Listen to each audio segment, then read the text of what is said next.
Mes très chers acolytes, bonjour, bonsoir, j'espère que c'est la grande forme pour vous. La forme, toujours en forme, soyez en forme, c'est très important. Quand on n'est pas en forme, qu'est-ce qui se passe? Exactement.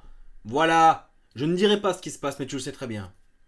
Dans ce titre, tu as très bien lu, oui, je vais fabriquer la Golf VR6 moderne. Voilà. La plus moderne de tous les temps. La vraie Golf VR6, celle qui a l'âme VR6ière. Ouais. Qu'est-ce que c'est qu'une Golf VR6, gamin? C'est un moteur 6 cylindres en quinconce qui ronfle comme un tassard sa grand-mère la race rare. 2 roues motrices, parce que 4 roues motrices, on n'est ni à la montagne, ni avec un turbo GT30 76R, tu vois. On se calme. On est en atmosphérique, ta gueule. Une cylindrée confortable, 3 litres 200 ml, toi-même tu sais, et bien évidemment, coiffée d'une culasse 24 soupapes. Voilà, monsieur! On respecte les gens! Boîte 6 vitesses, parfaitement intégrée, double arbre secondaire, prise en charge de jantes jusqu'à 20 pouces. C'est pas extraordinaire, ça? Bien sûr que ça l'est. Mais pour fabriquer cette voiture, il nous faut une base, bien évidemment. Et il nous faut une base mensongère. Comme vous l'avez vu dans cette vidéo... Ouais, tu l'as pas vu, c'est pas grave, on s'en fout. Ça fait youtubeur de dire ça. Comme vous l'avez vu dans cette vidéo... Frère, tout le monde s'en bat les couilles. Hein. On a cliqué juste pour voir ça. Ta gueule, va au bout. J'ai compris, t'inquiète pas. Mais je te l'explique quand même. Dans cette vidéo, c'est un dégueulis de ma part sur ce qu'est, ou plutôt ce que n'est pas, la Golf 5 R32. La seule Golf R32 du monde à pouvoir s'appeler R32, c'est la Golf 4. Volkswagen Racing, la seule, l'unique. Oui, à chaque fois que tu dis ça, tu fais augmenter la cote. Mais augmente la cote! J'en ai 5! Faut bien que je la monte, la cote! Réfléchis! Si j'en avais pas autant, pourquoi tu crois que je la glorifie, cette putain de voiture? C'est la meilleure du monde! Golf 4 R32, waouh! Quand on la voit, notre cœur palpite. C'est pas le sujet, calme-toi. N'oublie pas que le sujet vidéo, c'est... construire une Golf VR6 moderne. Ouais, parce que la Golf 3, le châssis, tu sais quoi, un jour, j'ai été en dessous, j'ai vu un autocollant, c'était marqué cataphorétique. Qu'est-ce que ça veut dire? Cataphorèse, quoi. En gros, votre châssis a été baigné, voilà, dans un bain d'électrolytes. On a fait passer un courant à travers la caisse. Ouais, en positif ou à la masse, on s'en bat les couilles, et le bain a permis de se fixer les particules anti-corrosion. Ça, faut éviter de le dire devant les gens, hein. Si tu le dis à une distance de moins d'1 mètre d'un propriétaire de Golf 3 VR6, il y a moyen que tu te prennes un crochet du droit particulièrement violent. Tout le monde sait que les Golf 3, elles pourrissent toutes seules comme ça. Elles fondent, elles se décomposent. Ok? Le moteur 12 soupapes, problème entre le cylindre numéro 1 et le conduit de refroidissement adjacent, joint de culasse qui pète. Le rendement qui pue, mais il pue, oh, sa grand-mère. Vous savez que j'ai étudié la chose dans les entrailles, hein. Ce moteur est sous-exploité. Il est au bout de sa vie. Le VR6 12 soupapes, il crève. Voilà. Déjà, le collecteur d'admission qui fait 100 kg, ouais, je sais, il n'est pas si lourd que ça. Mais il est en aluminium, par contre. Donc les calories, la culasse, la pipe d'admission, tout est en surchauffe totale. Hein. On en discutera un de ces quatre, parce que là, faut que j'aille au bout de mon intro vite, là, tu comprends? Mais t'inquiète pas que la Golf 3 VR6, je la casserai en deux au moment voulu. Oui, mais la mienne, elle vaut 20 000 €. La tienne, bravo. Si t'as trouvé quelqu'un qui te l'achète plus que 10 000 €, franchement, pas mal, c'est bien. C'est très bien. Non, c'est vrai, c'est sincère, c'est pas... Hé, hey, oh! Moi, je serais en train de te mentir, moi? T'as pas confiance. Moi, je t'inspire pas confiance. La Golf 5 non R32. Je vais, moi, lui redonner ses lettres de noblesse. Enfin, ces 2 lettres et ce chiffre. VR6. Parce que sur la fiche signalétique de toutes les Golf 5 R32 produites sur cette planète, il est bien indiqué Golf VR6. Donc, je vais, moi, la re-VR6er comme il se doit, t'as compris? Cette voiture-là, on va la D4 roues motionnisée. Voilà, donc 2 roues motrices, c'est très bien. Et là, normalement, tu dois me dire, je crois qu'on peut pas, hein. On peut pas, une boîte de vitesse 0 de Q prévue en 4 roues motrices, on peut pas lui mettre un cardan, c'est exact. En tout cas, pas en l'état. Mais t'es sur la chaîne de qui, là? T'es où, là? On est où, là? Abonne-toi, putain de merde. Combien de fois je vais te le dire? Toi, faut te boxer la gueule, j'ai l'impression. Tu t'abonnes, tu mets un like, tu fais un don, tu donnes ton slip. Je veux un carton de slip. 2 roues motrices, on modifie la boîte de vitesse. On redonne les performances à ce moteur. Je sais, tu vas me dire 250 chevaux, c'est correct. C'est vrai, je suis d'accord. Mais il manque 20 chevaux quand même. Parce que les 270 chevaux, il les sort sans aucun problème. Non, c'est vrai. 270 chevaux, tranquille. Et en plus, à l'éthanol, gamin. Donc cette base, disais-je, Golf 5R32 plutôt mal en point, piston du cylindre numéro 1 un peu pendu. Et figurez-vous que dans cette configuration assez dégueulasse, j'ai eu l'audace de faire une petite course avec Maxime, un propriétaire d'une Seat Ibiza TDI survitaminée. J'étais sur le point de gagner, la preuve.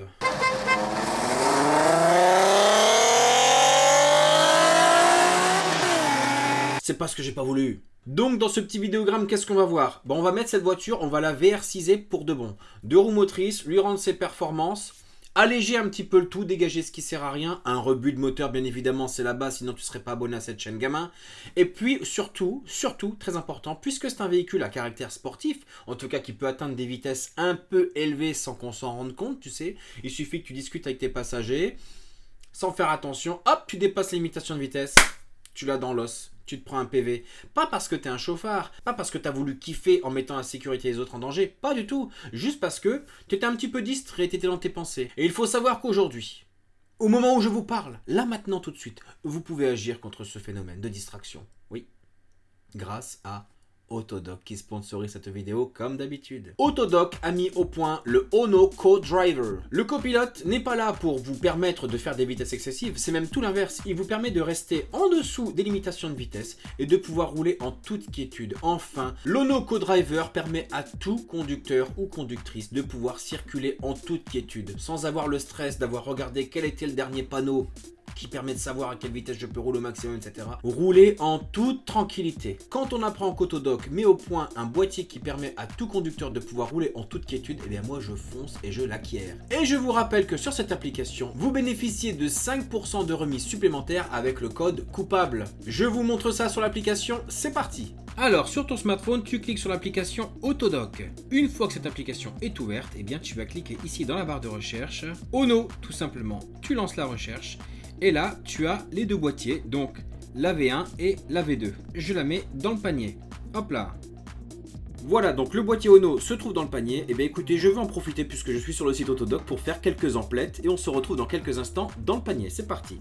Mes acolytes, nous voilà dans le panier. On retrouve le boîtier Ono que j'ai installé tout à l'heure. Et bien évidemment, les quelques pièces que j'ai pris en plus. Parce que quand on est sur Autodoc, on en profite. Livraison gratuite, on se fait plaisir. Sur la page de paiement, bien évidemment, on va dérouler pour avoir la bonne surprise de pouvoir utiliser bien évidemment le code promo. Et oui, le code promo qui vous permet d'économiser 5% sur votre commande. Et voilà, le bon de réduction est activé, ce qui me fait une économie de 8,78€ sur la commande. Et bien écoutez, je procède au règlement et on se retrouve à la maison pour l'unboxing. 4 jours ouvrables plus tard, alors notre petit colis. On a toujours le petit amortisseur, le boîtier Ono bien évidemment, on a notre filtre à huile, la sonde lambda et toutes les bougies sur leur petit matelas. Je suis impatient d'utiliser ce boîtier et merci à Autodoc. Le packaging du boîtier Ono est très simple, ça se présente un petit peu comme un smartphone.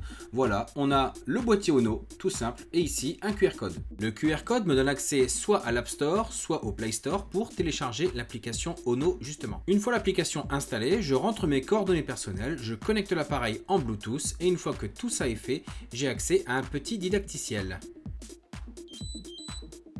Là, ça a sonné, donc il y a une connexion, appareil connecté.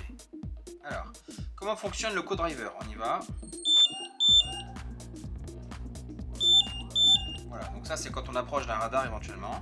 Le fonctionnement est très communautaire, c'est-à-dire que lorsque l'on passe devant, alors Speed Camera c'est un radar en fait pour nous, hein. On appuie juste une fois sur le petit bouton ici pour signaler la présence d'un radar, d'accord? J'appuie pour signifier que j'ai compris comment fonctionne le système. Voilà, donc on nous dit, c'est très bien, vous avez compris comment ça marche, avançons. On nous dit que la lumière orange un peu rougeâtre, ça nous indique les dangers sur la route. Comment reporter un danger sur la route? Il faut appuyer 2 fois sur le bouton, 1 et 2. Voilà, donc là, j'ai vu un danger sur la route. Un gros nid de poule ou un véhicule stationné sur le côté en warning, je le signale de cette façon. Donc, maintenant on va installer ça sur le tableau de bord de la voiture et on va aller voir comment ça fonctionne sur la route. C'est parti. Mes acolytes, nous sommes ici à bord de la Golf 5 VR6. Et nous sommes dans le futur de ce vidéogramme, tout à fait. Il y a une inversion temporelle. Et ce petit boîtier Ono est d'une atroce efficacité et je vais t'expliquer pourquoi. Je ne peux pas dédier la surveillance du trafic routier à une machine. Par contre, pour ce qui est de la vitesse, ce petit boîtier, il est d'une utilité extraordinaire. Je voudrais préciser encore une chose, c'est que ce boîtier, une fois qu'il est dans ton véhicule, tu n'y penses plus. Tu n'as pas besoin de le mettre en marche lorsque tu démarres ta voiture, tu n'as pas besoin de l'éteindre lorsque tu sors de ta voiture. Il est dans la voiture, il a une autonomie approximativement de 30 000 km, donc tu ne penses à rien, tu l'oublies.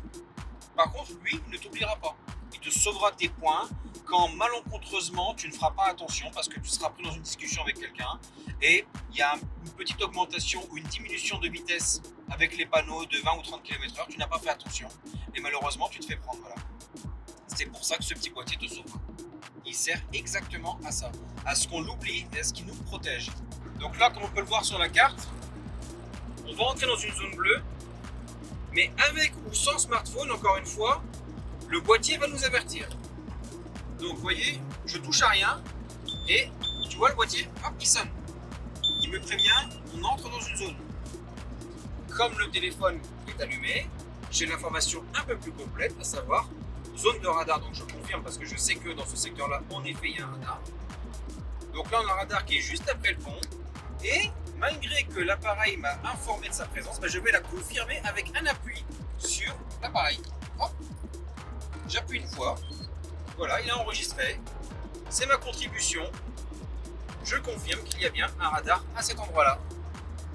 Extraordinaire. Voilà camarade, si toi aussi tu veux goûter à cette tranquillité de pouvoir circuler comme tu l'entends sans le stress de te faire piquer tes poings pour je ne sais quel excès de vitesse volontaire alors qu'en fait c'était juste de la distraction et tu n'as pas fait attention à la chose. Ce petit boîtier va te sauver ton permis de conduire. Pour l'acquérir, c'est tout simple, tu cliques sur le lien dans la description, tu as l'application Autodoc. Autodoc, je le rappelle, c'est le site numéro 1 dans le cœur de 25 millions de ses clients à travers les 27 pays d'Europe. 7 800 000 pièces disponibles, proposées par plus de 1400 fabricants pour 166 marques de voitures, 23 marques de camions et 154 marques de motos. Et je t'ai montré la simplicité pour commander ce boîtier. La livraison est gratuite, et bien écoute, profites-en gamin. Pour les meilleures pièces pas chères, visitez autodoc.fr. Ça te dit quelque chose cette belle auto gamin? Je vais te montrer quelque chose, on va se faire un petit contenu sympathique, tu vas voir. C'est beau hein? Ce moteur-là n'a jamais eu de performance particulière jusqu'à ce qu'un piston fonde. Ce qu'il faut savoir que le piston du cylindre 1 là-bas il est fondu. De toute façon on va le voir dans... Toi tu vas le voir dans quelques minutes, hein. Moi il me faut encore le temps de tout démonter. Et c'est la première fois que je retire le couvre-culasse. Alors j'ai vu quelques petites anomalies, comme par exemple ici la vis pétée dans la culasse. Alors pourquoi péter? Parce que le couvercle a été serré à l'infini. J'avais précisé dans une vidéo précédente qu'en fait les vis de couvre-culasse fallait les serrer à 10 Newton et qu'il fallait absolument respecter ce serrage, la raison étant que si on écrase le joint, on a des fuites d'huile. Alors je sais pas si tu vas voir, hein, mais en fait c'est plein d'huile là dans les trous de bougie sont remplis d'huile. Remplis d'huile. Le joint il est écrasé à balle. C'est quoi? Je vais te le montrer, bouge pas. Tu vois, c'est écrasé à mort, à mort. Il n'y a plus les petites vagues pointues, c'est tout écrabouillé à balle. Tu vas me dire, putain coupable, tu vas quand même pas nous expliquer comment on met un couvercle avec des joints. Ben en fait si. Si. Parce qu'en fait ça fait des années que... En fait si vous voulez sur les messageries, je reçois des messages, un peu d'alerte, tiens coupable j'ai des emmerdes, ça fuit de l'huile, ça fait machin, etc. Il y a beaucoup de gens parmi vous, peut-être même que toi qui regardes cette vidéo, tu te dis putain ouais exact, moi aussi je suis emmerdé, je savais même pas qu'il y avait une solution, putain de merde. Est-ce que ça t'est déjà arrivé quand tu retires une bobine de voir qu'il y a de l'huile à l'intérieur des fûts de bougies? Et là tu vas me dire oui, et en plus j'ai changé le joint, il est tout neuf et ça fuit quand même. Je vais t'expliquer pourquoi. Ça c'est un joint neuf. Ça ce sont, je les appelle les Rotella parce que ça ressemble aux bonbons Rotella. Et en fait si tu veux, est-ce que tu remarques qu'il y a des petites lèvres? Tu remarques ou pas? Est-ce que le joint est lisse? Non, il n'est pas lisse. Tu vois, t'as des putains de gorges de pute. Et tu vois que le joint qui fait le tour du couvre-culasse, ben, il y a les mêmes gorges aussi. Ça, c'est le joint vu comme ça, t'es d'accord? En gros, t'as la partie lévrière en bas et le bitonio. Bref, t'as compris, t'as le joint. Ça, c'est dans sa position serrage comme le constructeur le veut. C'est-à-dire quand ta vis entretoise est en bon état et que tu serres jusqu'au contact, tic, et que tu t'arrêtes. L'huile se trouve d'un côté, l'air se trouve de l'autre. Tu as plusieurs chambres, d'accord, d'empêchement de circulation d'huile. Quand tu serres à mort, il se passe ça. Donc tes chambres, elles disparaissent. Ce qui fait que l'huile, elle dégage direct. Parce qu'il faut qu'il y ait des cavités d'air en fait. T'as compris le concept de toute façon, pas besoin de m'éterniser là-dessus. C'est bon, t'as pigé, gamin? Donc là, forcément, on va tout démonter. On va essayer de rebuilder ce moteur pour lui redonner un petit peu de noblesse, un petit peu de tendresse, un peu d'amour, un peu de segment. Tu sais que ce collecteur, je ne l'ai pas nettoyé, il est exactement... J'ai enlevé le couvercle de protection chaleur là, et il est exactement dans son strict état d'origine. Super sprint, gamin, c'est vraiment du bon. Hein. Ça n'a pas rouillé une miette, impeccable. C'est vraiment, franchement, super sprint, rien à dire là-dessus. Hein. Impeccable.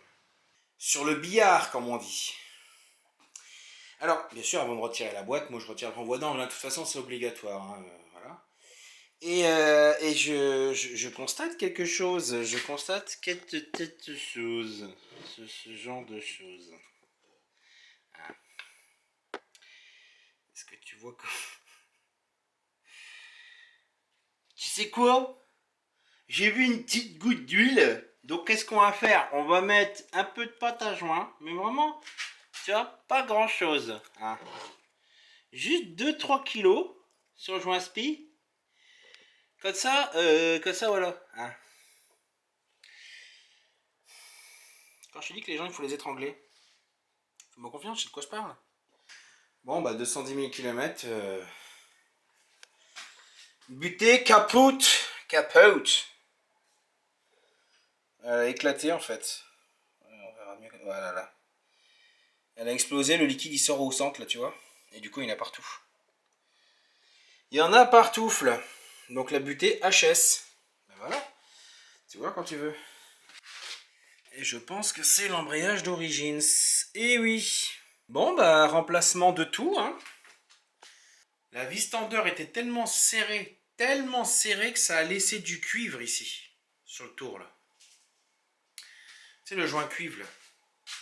Ça serré je sais pas combien, hein. Ils l'ont serré à mourir.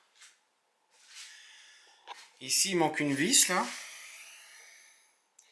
Mais c'est bien, il y a tellement de pâte à joint dans l'orifice que... il ne pouvait pas y avoir de fuite. Ces 3 vis-là, elles étaient serrées à contre-balle. Les 3 vis du truc en plastique, là, du carter d'eau, là.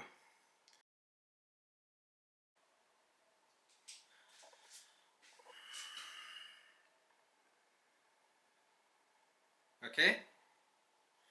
Regardez dans les trous des vis. Regardez la quantité de pâte qu'il y a.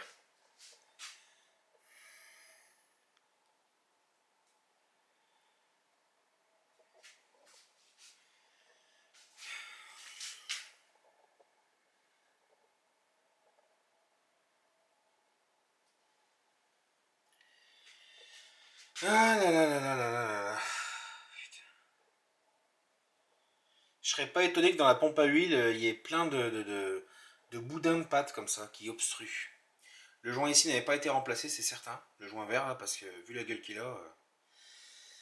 Je vous explique un truc. J'ai déjà dit plusieurs fois, mais bon, on sait jamais, hein, on peut le répéter. Hein. Il y a peut-être beaucoup de nouveaux, il y a peut-être des amnésiques, on ne sait pas. Vous avez vu qu'il n'y a pas de creux. La partie de la culasse est plate, et la partie du bloc, ce sera pareil. Hein. Et la partie en contact avec le carter est plate aussi. Donc quand vous mettez du silicone, les deux parties plates, quand elles s'écrasent l'une contre l'autre, le silicone il va où à ton avis? Ben, il va à l'extérieur et à l'intérieur. Il ne peut pas aller autre part qu'à l'intérieur et à l'extérieur, on est d'accord? Pour étancher les deux parties, il faut de la résine spécifique, résine pour surface plate. Le silicone, ça sert à rien. C'est pas fait pour ça. Il faut qu'il y ait des espaces à combler. Là, il n'y a pas d'espace. L'alu est plat et le carter est plat. Tu vois cette zone-là, là, ici. La zone du milieu, là. L'étanchéité se fait à cet endroit-là, regarde. Tu vois, ça fait des toutes petites nervures vite fait. L'étanchéité se fait là. Ça, c'est la quantité nécessaire pour étanchéité. Tout ce qui est autour, c'est de la perte. D'accord? J'insiste parce qu'en fait, là, je suis certain que la crépine de pompe à huile doit être bourrée de ces merdes-là. Et si c'est pas le cas, eh ben, c'est un putain de miracle. Regarde, ça c'est à la part, ça c'est à l'intérieur, ça ici, le gros boudin que tu vois dégueuler là. Et c'est pas le seul boudin, il y en a partout. Si ça se décroche, il y en a qui vont se décrocher, bah, ça finit dans le carter. Et avec la force d'aspiration de la pompe à huile, bah, ça se fait aspirer. Et si c'est obstrué, bah, tu l'as dans le cul. Tu comprends? C'est pas pour vous péter les couilles, hein, je vous dis tout ça. Hein. Par exemple, regarde, tu vois. Ça, c'est une vis que je viens de démonter d'en bas. Regarde le boulier de pâte qui est en trop. Voilà. Vous savez ce que j'ai déjà vu sur un VR612 soupape? Le petit dôme d'aluminium ici, complètement éclaté. L'alu, hein, l'aluminium cassé.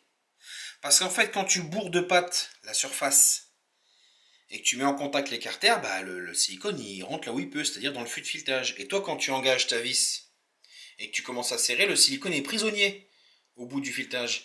Tu serres à balle et étant complètement prisonnier et par effet de compression, quand tu serres, et bah paf, le silicone pour se barrer, il t'éclate l'alu. Ah putain de merde. Regarde l'étanchéité des arbres à cam. Là, je suis deg, j'aurais dû filmer avant. Tu vois l'huile noire toute fraîche ici, là, c'est quand je force. Regarde. Quand je force sur la poulie, l'huile elle se barre. Tu vois? Les segments d'arbre à cam. Regarde, ça fuit par ici.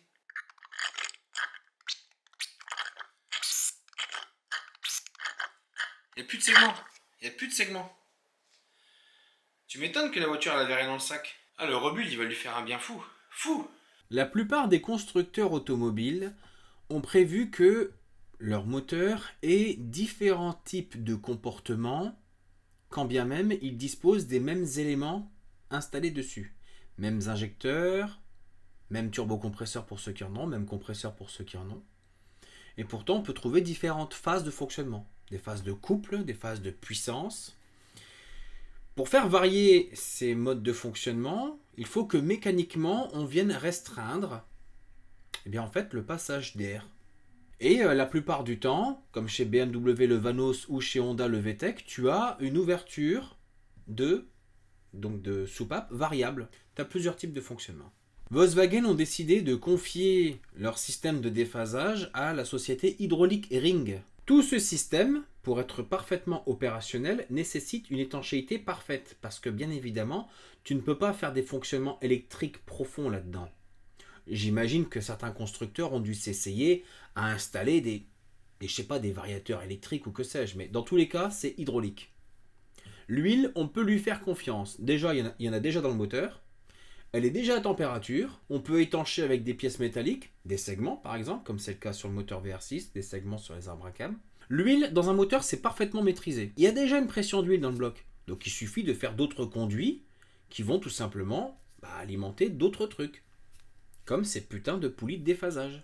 Le problème, comme je te l'ai dit, c'est qu'il faut que tout ça soit parfaitement étanche. Quand ça sort d'usine, bien évidemment que ça l'est. Mais 200 000 km plus tard, ça l'est plus.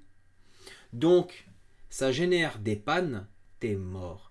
Jamais de la vie tu la trouves cette panne. Il n'y a pas de capteur pour te dire tiens, la pression d'huile a chuté. Non, non, non, non. Quand le problème se produit, quand un défaut d'étanchéité se produit, et que les poulies ne déphasent plus comme elles le devraient, et en fait tu subis les conséquences. Donc soit tu as une mauvaise évacuation des gaz d'échappement dans les cylindres, ce qui te donne un ralenti archi dégueulasse, le moteur se secoue dans tous les sens, mais rien ne te dit que c'est à cause des poulies de déphasage. Tu dois le deviner, ou tu dois par réflexion te dire bon, quel phénomène se produit pour qu'il se passe cette conséquence-là. Et malheureusement, cette réflexion profonde, il faut avoir de la bonne foi, et il faut être très motivé. La plupart des mécaniciens, ils se découragent là-dessus, ils vont dire bon, puis généralement, tu as des symptômes de ouf. Hein. Tu vois que le calculateur essaye de corriger parce qu'il voit des gaz extrêmement riches, dégueulasses, qui passent devant les sondes lambda, donc il va t'appauvrir, enrichir, il sait plus ce qu'il doit faire le calculateur. Tu dis, bon bah ok, je vais changer les sondes lambda. Ah c'est pas ça, bah, je vais changer les bougies, je vais changer les bobines, je vais changer le débitmètre. Et puis tu te retrouves avec des mecs qui te font changer mondes et merveilles sur ta bagnole. Ce putain de système de port, si un jour tu démontes ton couvre-culasse sur ta bagnole et que tu as accès aux arbres à cam et surtout à ces deux putains de poulies, change les segments tout de suite. Les segments c'est pas cher et il faut les remplacer directement. C'est à ça que je voulais en venir. Ça a été long, tout ce que je viens de te dire. Ça t'a peut-être fait très chier de m'écouter te dire tout ça. Mais imagine comment ça te fait chier quand t'as changé tes bougies, tes bobines, ton débitmètre, tous les capteurs, les sondes lambda, les machins, et que t'as toujours ce ralenti dégueulasse ou tout simplement un manque de performance, comme c'était le cas sur ce 3,2 litres de cette Golf 5 là. Tu cherches la panne, tu trouves jamais. Voilà, des putains de segments d'arbre à cam. Vaut mieux galérer à écouter un mec plutôt que de galérer à faire des dépenses inutiles. On y va. Les arbres à cam sont dans un putain de bon état, c'est tout neuf. Tout neuf. Les paliers d'arbre à cam, je viens de vérifier, il n'y a pas la moindre trace. Donc ça, c'est vraiment un moteur qui a été vidangé en temps et en heure, voire même bien avant. Déjà, on le voit à la couleur, hein, c'est pas goudronisé, c'est couleur dorée, ça c'est habituel. Et en fait, tu le vois au porté des arbres à cam. C'est neuf. Bon, c'est huileux, on ne voit pas encore, mais c'est tout neuf. Tu le vois aux arbres, c'est vraiment tout neuf. Et ben écoute, voilà, je suis super content de l'état de la chose. Maintenant, il faut tout démonter, retirer les linguets et tout, et c'est parti.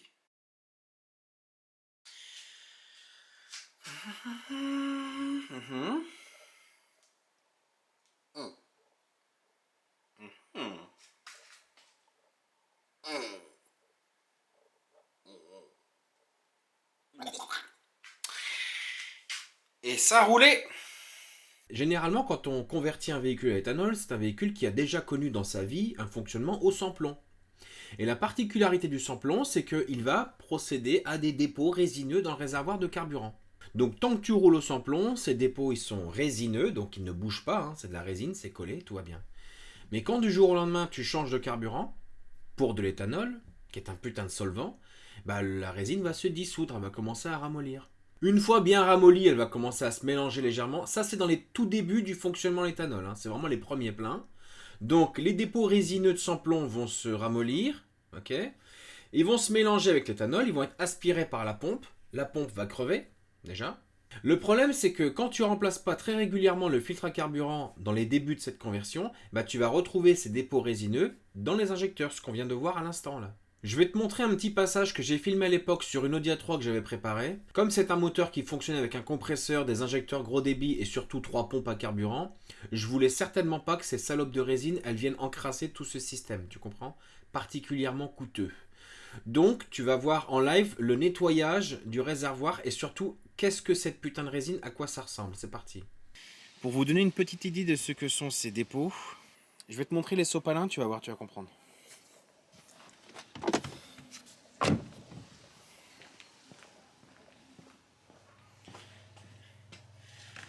Ça, ce sont les chiffons qui m'ont servi à éponger vraiment le fond du fond. Et alors, évidemment, je peux pas vous faire part d'une... Enfin, vous faire part. C'est très huileux, en fait. C'est pas du tout liquide, comme on pourrait le penser. C'est hyper collant, tu vois. C'est un peu du caramel, en fait, si tu veux, voilà. Bon, t'as pigé le truc. Quand tu fais une carte au éthanol, tu remplaces la pompe tout de suite et tu remplaces le filtre à carburant à 500 bornes, puis à 1000. Et si tu es un paranoïaque comme moi, tu changes assez régulièrement parce que la résine, tu as bien vu les sopalins là, hein, c'est blindé. Hein. Donc tu te doutes bien qu'il y en a de la résine dans un réservoir. Je sais que tu es en train de te dire pourquoi je devrais changer la pompe à carburant tout de suite et pas la laisser justement dégager un maximum de résine parce que si je mets une nouvelle pompe maintenant, bah, elle va tout de suite se faire contaminer. N'oublie pas que de l'éthanol, tu en remets du frais à chaque fois. Donc à chaque fois, tu remets un nouveau solvant qui va dissoudre à nouveau. Donc ça ramollit systématiquement. Donc il va y avoir en effet des dépôts qui vont transiter à travers la pompe à carburant. Mais dans tous les cas, ça sera nettoyé parce que la pompe elle est dedans. Sauf que l'ancienne pompe qui a connu du sans-plomb toute sa vie, elle a connu une altération chimique par les molécules qui constituent ce carburant et ses additifs, le sans-plomb donc, et quand tu passes à l'éthanol, et ben en fait tu crées une autre altération qui va tout foudroyer et casser les petites ailettes. Donc tu as des petites ailettes sur un disque en fait qui va propulser le carburant, c'est ça qui génère la force de pousser. Tu comprends? Donc c'est un tout en fait. Pompe à carburant tout de suite et filtre à carburant régulièrement après. Malheureusement, sur ce moteur, quand la carto-éthanol avait été faite, la pompe à essence n'a pas été changée. Les filtres à carburant, je ne sais pas si ça avait été changé, mais vu la gueule des injecteurs, je dirais que non. Donc malheureusement, ça a généré la fonte d'un piston à cause d'un fonctionnement qui était chaotique sur le cylindre numéro 1. Est-ce que c'était à cause du fait que l'injecteur était bouché? Est-ce que ça a tourné pauvre? Est-ce que ça a tourné avec de la résine? On ne sait pas ce qui s'est passé exactement, mais en tout cas, il y a un piston qui a fondu. On voit ça tout de suite. Je n'ai... Après, c'est la vérité, hein. Je n'ai jamais vu un joint de culasse aussi dépourvu de... Normalement, tu trouves ça, là. Cette partie noire, là. Et là, il n'y a pas. Je sais pas, les habitués de VR6 24, on est d'accord que ce joint-là, il y a quelque chose, là. Je vous jure, c'est vrai. Il est lisse. Il y a peu de nervures. Normalement, c'est nervuré, là. Quelqu'un a refait un serrage de culasse en plus du serrage d'origine, quoi. Alors, le piston fondu, il va falloir que je le démonte et que... mise au point ta grand-mère. Allez, nique ta mère. Je vais tout démonter, tout passer ultrason. On analysera ça après. Là, c'est ultrason. Ultrason parce que c'est huileux, c'est crasseux, c'est dégueulasse. Mais le joint de culasse, là, comme ça, là, c'est une première. Le bloc est nu. Donc, j'ai démonté, j'ai sorti toutes les bielles pistons, etc. Y compris le piston fondu qu'on va voir juste après là-bas. Alors, fondu. Le moteur de cette Golf 5 a subi une petite catastrophe lorsque l'on est remonté de Lyon en août 2023. Donc Lyon-Reims, ça s'est très bien passé. Et après Reims, je ne sais pas pourquoi, en roulant, le moteur a commencé à merder et on a perdu un cylindre. Je n'avais aucun outil pour démonter une bougie, pour remplacer une... J'avais pas de bobine de rechange, j'avais rien du tout. Ah oui, règle numéro 1 avec un VR6 24 soupapes, vous devez avoir une bobine dans le coffre toute neuve. Ça coûte 30 euros. 30 euros pour les plus qualitatives sur Autodoc. Hein. Vous en avez encore des moins chers que ça en fonction des fabricants. Si vous prenez une marque un petit peu qui fabrique à mort, vous pouvez trouver un petit peu moins cher ou en fonction des promos sur Autodoc, vous avez moins cher que ça. Mais le maximum c'est 30 balles. Donc ça te coûte rien, 30 euros. C'est comme une roue de secours, hein, ça peut te sauver un piston. Tu mets ça dans le coffre et t'es tranquille, d'accord? Lorsqu'on a perdu le cylindre, avec Coupablette et Thomas, qui étaient propriétaires de ce véhicule à l'époque, on s'est mis d'accord sur un truc. Si on continue à rouler, bien évidemment, on va occasionner des lésions supplémentaires. Mais étant donné que le vilebrequin est indéformable puisque c'est un 0,22A, et que potentiellement on allait le remplacer par un 0,21F pour le montage du turbo, on s'est dit, bon, Nick, continue à rouler, de toute façon le moteur il va être reconstruit à 100%, ce qui est le cas dans ce vidéogramme d'ailleurs. Donc on a roulé très prudemment jusqu'à la maison, donc ça nous a fait à peu près 1h20 de route jusqu'à Valenciennes, et quand on est arrivé à la baraque, immédiatement j'ai démonté la bougie. La bougie avait complètement fondu, donc tout ce qui dépassait dans le cylindre avait complètement disparu. J'ai passé la caméra et j'ai vu que le dessus du piston sur le bord était un petit peu fondu, je vais te le filmer juste après, et j'ai vu que le bord du cylindre, il n'était pas rayé, mais il y avait des dépôts d'aluminium du piston sur le cylindre. Bon, déjà, la chaleur excessive, ça a dû tourner pauvre certainement, a fait que le piston a fondu sur le bord, mais ça, on s'en fout. Quand la bougie a fondu, elle, elle ne produisait plus l'étincelle nécessaire pour brûler le mélange. L'injecteur, lui, continuait à envoyer du carburant. Donc il a gentiment fait traverser le carburant dans l'huile, hein, forcément, ça a tout contaminé. Mais surtout, il n'y avait plus de pression de combustion, puisqu'il n'y avait plus de combustion du tout. Puisque les segments ne sont plus plaqués contre le cylindre et que c'est plus eux qui guident le piston, c'est le piston qui se guide lui-même, mais comme il est en aluminium, il génère un frottement, tu vois. Donc là, tu vas voir les conséquences de ce que c'est que d'aller au bout de la chose. Je ne pense pas que ça vous arrivera, vous. Alors nous, c'est parce qu'on s'est dit, Nick au MOOC, on y va, de toute façon, on va reconstruire le moteur. Mais toi, si tu rentres du travail ou si tu y vas, ou peu importe, tu as un petit trajet et que tu constates que tu perds un cylindre, faut quand même que tu interviennes rapidement. Mais l'idéal, c'est d'avoir une putain de bobine dans ton coffre. Donc l'avantage, disais-je, d'un bloc fonte avec des pistons en alu, parce que les pistons sont toujours en alu, bien évidemment, c'est que c'est le piston qui morfle en premier. Donc bien sûr, j'ai passé le micromètre 3 touches. Franchement, c'est un truc de fou, il n'y a même pas de cote. C'est-à-dire que ce qu'on voit, c'est que d'ordre visuel, il n'y a même pas un centième d'écart. C'est un truc de dingue. Putain. Parce que des blocs, on va dire que c'est pas ce qui manque ici. Hein. Voilà. Et en fait, celui-ci, bah, il a que dalle. Donc je peux tout à fait le réutiliser sans aucun problème. C'est fou. Donc la voiture va rester matching number, dingue. Par contre, le piston, on va le voir tout de suite. Donc la matière qui a été retirée du piston ici, c'est celle qu'on voit étalée sur le cylindre, tu vois. Que je vais dégommiser avec le haunage, bien évidemment. Allez, bah on va passer à l'assemblage. Je vous exonère de la partie assemblage parce qu'on l'a déjà vu sur 50 000 moteurs. Notamment sur celui-ci qui sera parfaitement détaillé. Ah, celui-ci il est énervé, je te le dis tout de suite. Hein. Il va pas rigoler celui-là. Ça c'est du stage 3 mon pote, là c'est un truc de ouf. Hein. Donc on se retrouve quand les pistons sont installés, que le moteur est assemblé. L'objectif là c'est surtout la boîte de vitesse à convertir en traction, ça marche. Donc si j'ai des petites choses pertinentes à filmer je le ferai, mais sinon on se retrouve à la boîte. Allez, à tout à l'heure. J'avais dit que je rallumerais la caméra que pour des trucs pertinents, mais c'est tellement beau, tu vois, que je veux... Tu vois, que... Regarde, tu vois, que je veux en faire profiter le public, gamin. Et cette putain de culasse, je t'en parle même pas comme ça. Incroyable. Des centaines de millions de dollars. T'as tous les pouilleux qui sont là avec leur club comme ça, des grosses remorques pleines de frigo et tout. Ça va, non? C'est du platine dans ton sac? Non, c'est de l'alu. Quoi? Mais t'as un camion à côté ou t'as que ça? Les vis. Aujourd'hui, on va manger des frites. Que ça va être bon tout ça, que ça va être bon. Qui va se régaler? C'est Alain. Des fois, je tombe sur Instagram sur des êtres humains, je me dis, eux, c'est des bonnes personnes, ça se sent. Des gens simples, qui pètent pas plus haut que leur cul. Et comment on fait pour péter plus haut que son cul? Parce que pour péter, c'est que le gaz sort de ton cul déjà. Donc qu'il soit plus haut ou plus bas, dans tous les cas, ça sortira de l'anus. Donc tu peux pas péter plus haut que ton cul, sauf si tu as un orifice dans la colonne vertébrale qui donne du gaz, mais ça aurait aucun sens scientifique et anatomique. Donc j'aimerais bien une petite explication pour ceux qui savent éventuellement comment on peut péter plus haut que son cul. Tu vois, par exemple, la climatisation. Tu vas me dire, c'est une putain d'option. C'est vrai, la clim, c'est une putain d'option. Quand tu es dans les bouchons en train de crever de chaud, tu te dis, mais putain, j'appuie sur un bouton. C'est la life, quoi. Et bah, disais-je, depuis, ça fait donc 70 ans que les clims existent sur les véhicules, il n'y a personne qui s'est dit, tiens, il faut mettre le condenseur ailleurs que devant le radiateur.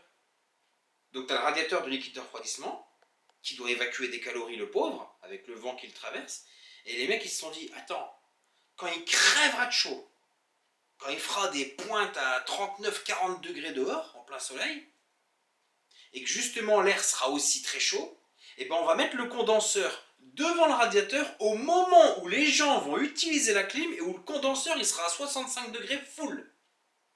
Donc tu as l'air chaud de dehors qui traverse un condenseur qui est brûlant et qui retraverse le radiateur de liquide de refroidissement. Et ils trouvent ça stratégique. Ils disent ouais c'est bon ça passe, on y va. Mais crever. Pourquoi ils n'ont pas trouvé autre chose? Je comprends pas. C'est fou ça. Donc moi la clim je la dégage. C'est vrai que sur ces véhicules c'est un peu dommage parce que c'est très discret, tu vois, le compresseur il est en partie basse, les tuyaux ils vont sur le côté, c'est pas très gênant mais c'est vraiment le condenseur quoi, et les deux gros ventilos là, t'as le système calculateur machin, relais de chasse, crève ta mère, crève. Je n'aime pas, j'aime pas les problèmes. Donc ça, 4 roues motrices, machin, les toits ouvrants, combien de personnes qui bandent sur les toits ouvrants? Ah j'ai trouvé une R32 de toit ouvrant, mais crève.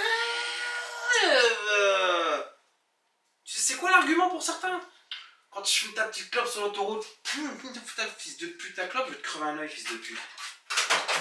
On fume pas dans une bagnole. Tu fumes dans une R32, je te crève la gueule, ça race. Mais oui. Ah, il me dégoûte. Toi, ouvrant, ça serait que j'aimais bien ces petits trucs en plastique. On les avait sur quelle voiture, ça? C'est Vectra. Tiens, tu pouvais ouvrir les fenêtres. Il pleuvait tout ça, mais il n'y avait pas de courant d'air, il n'y avait rien. C'est génial ce truc-là. C'est une petite. Bah, ils connaissent, hein. C'est un petit truc que tu mets sur les fenêtres. Ça se vendait à Neuroto avant, laisse tomber. Maintenant, ça n'existe plus, ça. Les gens préfèrent avoir le Théo. J'ai le Théo, frère. J'ai le Théo. Le Théo, quand t'as de l'eau qui rentre dans l'habitacle, dans le tableau de bord. Et tu te rends compte que quand ça sent le moisi et que tout est oxydé, tout est baisé. Qu'est-ce que tu veux que je te dise? Il se plaint beaucoup, le monsieur. Hein. On entend plus ouvrir sa gueule négativement que positivement. Je veux garder la clé, monsieur, moi. Enfin, Est-ce que je t'ai parlé? non. Est-ce que j'ai parlé de toi? On retire déjà le 4 roues motrices qui sert à rien, c'est déjà pas mal. Oh, ça tu peux. Voilà. Par contre, c'est vrai, faut dire la vérité, il y a un seul point positif. Quand tu veux bien décoller un rond-point là. Parce que la Calibra, tu peux pas. Malheur s'il pleut. J'ai galéré, moi, aujourd'hui. Je dis, putain, elle avance. Même une miette sur l'accélérateur. J'arrêtais pas de... Elle se met à borner toute seule, t'es là. 3000 tours, hein. T'es là, tu regardes les gens. Malheur si tu mets piétôt, le... Ouais, non, j'ai eu ça tout à l'heure. Fils de mort. J'ai voulu passer devant quelqu'un, mais en fait, je l'ai gêné plus qu'autre chose, quoi. Parce qu'elle ne voulait pas avancer la gare, ça n'arrêtait pas de patiner. Catastrophe. J'avais Alors, c'est oublié. vrai que le 4 roues motrices, il sert beaucoup. Il sert beaucoup. C'est pour ça que la turbo d'origine, la vraie turbo d'origine, elle est en 4 roues. C'est quand tu veux faire le pirate que tu... Ouais. Mais en atmo, tu gères trop bien l'accélérateur, arrête. T'appuies léger, ça part tranquille et c'est bon. Oui.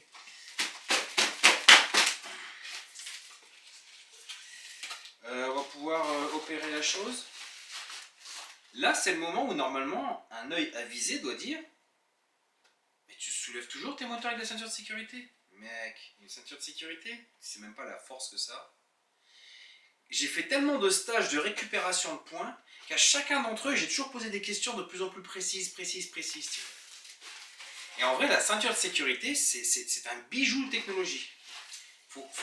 Le nombre de tonnes que ça encaisse, mais c'est laisse tomber quoi. Un moteur, c'est de la rigolade pour une ceinture, c'est de la rigolade. Faut s'imaginer le poids d'un être humain. On va dire un homme qui fait 105 kg, quand tu fais un 50 km/h arrêt brutal, la ceinture elle encaisse, tu fais la puissance au carré multipliée par la racine carrée de machin, laisse tomber. Hein. Non mais c'est vrai. Bon, on va soulever ça. Et depuis tout à l'heure, je parle pourquoi là? Qu'est-ce que tu filmes quoi là? Tu m'as juste filmé mettre ça. Non, j'ai filmé aussi que tu as remis les pattes. Ah, j'ai mis les pattes, attends, c'est bon, ils sont pour pas leur montrer comment il fallait mettre la ceinture voilà. de sécurité. Ah, j'ai cru que j'étais... Il y a une patte là aussi, hein. Il y a là aussi une patte. Exactement. Bon.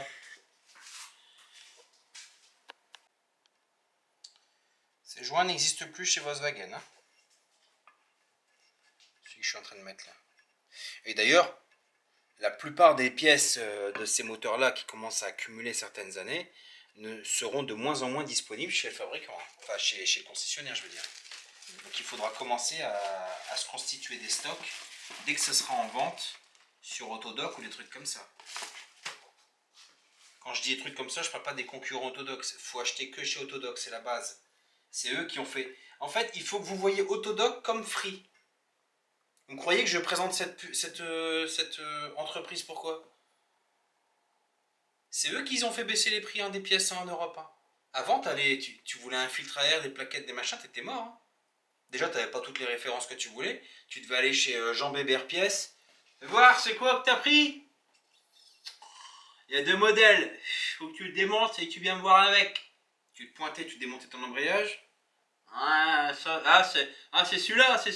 C'est quoi, t'as déjà une Ford RS? Oh, attends, je regarde dans le catalogue. RS, c'est x4, t'as le prix. Hein. Ah, René, c'est x100. Je vais te l'avoir pour demain matin, 895 hors taxe le plateau. Hein. Il te faut le disque avec?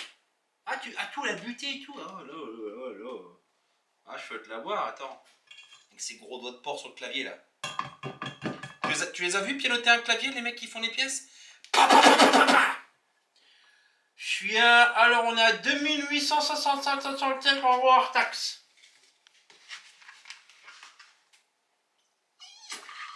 Pour demain matin, tu sais le l'avoir. Autodoc sont arrivés. Il est où le mur? Là. Ils ont tout niqué. Tu trouves tout à des prix imbattables. Qu'est-ce que tu veux de plus? C'est la moindre des choses de ne s'intéresser qu'à cette société. En plus, des fois, ils te font des prix de ouf, tu as des promotions et tout. Tu te connectes tous les jours, tu as un petit bonus. Je sais pas si tu as capté. Chaque fois que tu te connectes, tous les jours, tu te connectes, tu as un bonus. Tic, oh tiens. récompensé. Est-ce que le tube il reste un peu de patate dedans? Est-ce que tu penses que je vais pouvoir le gratter? Jusqu'à l'os. Tiens, Le mec il lâche pas l'affaire. Bon attends, on va même le couper en deux pour récupérer ce qu'il y a dedans. Attends. Et qui c'est qui m'avait dit ça? C'était Alex. Il m'a tué, ce fils de pute. Il m'a sorti un exemple de je sais plus quoi, et pour illustrer son exemple, il m'a dit, tu sais le tube dentifrice là, quand tu le presses avec ton, avec ton pouce au milieu là pour viser ici, en fait t'appuies là pour faire sortir la moindre particule. Ah putain, j'ai trop rigolé. J'aime bien les gens qui me font rigoler, putain de merde. Que de se plaindre tout le temps là. Ouais, moi, il m'est arrivé ceci, il m'est arrivé cela. Quand ça vient de t'arriver que c'est tout frais, bah plains-toi, t'es en train de le subir, c'est la base. Mais quand ça t'est arrivé il y a 1000 ans et que tu continues à le subir, t'attends quoi pour bouger ton cul en fait? Je comprends pas. T'attends quoi pour bouger ton cul? Tu vis une situation de merde. Ah, mon boulot, machin. Bah dégage. Casse-toi. Casse-toi. Soit le fameux collègue qui te fait chier, bah à 17h ou je sais pas quelle heure tu l'attends dehors. Excuse-moi, tiens, en fait, j'ai... Oh, fils de pute. Oui, il l'a agressé. Je l'ai agressé. On appelle les flics. Appelle. Bouge pas, je reste ici, moi. C'est vous, monsieur? C'est moi. On vous embarque. On y va. Tu crois que dans la voiture, il va se passer quoi? Tu crois qu'ils vont dire, vous êtes un connard? Ils vont dire, qu'est-ce qu'il vous a fait, votre collègue? Bah, ça fait 6 mois qu'il me pète les couilles. Ah, vous avez attendu 6 mois quand même? Ah, fallait vous y prendre avant, hein. Ah ouais. Tu vas aller là-bas, ils vont me poser 4-5 questions, ils vont te laisser rentrer chez toi. Tu crois qu'il va se passer quoi? En fait, les gens, ils ont peur de cogner. Ouais, tu fais de l'apologie à la violence. Je fais pas de l'apologie à la violence. Je fais pour que les gens se sentent mieux. Mets une patate dans la gueule de celui qui te casse les couilles. Je te jure que c'est vrai, mais il faut vraiment que ce soit une personne qui t'harcèle et que tu sens dans le cœur de cette personne une volonté de te nuire profondément, une vraie jalousie, une vraie haine. Mets-lui une bonne patate dans sa gueule. Tape n'importe où, le mâchoire, tout, les pommettes, tout. Tape. Ça va porter plainte, il n'y a pas de souci. Mais je peux te jurer, déjà cette personne, plus jamais de sa vie elle te pètera les couilles. Tu auras ton avertissement, tu auras tes petites poursuites, tu iras au tribunal, tu seras condamné à 300 € et fin de l'histoire, c'est tout. Au moins tu seras plus emmerdé. Ou alors si t'as pas les couilles de faire ça, au moins ferme ta gueule. Tu subis, tu fermes ta gueule. Tu fais pas souffrir les gens avec tes anecdotes, je subis ceci, je cela, ouah ouah oui, ouah ouah ouah.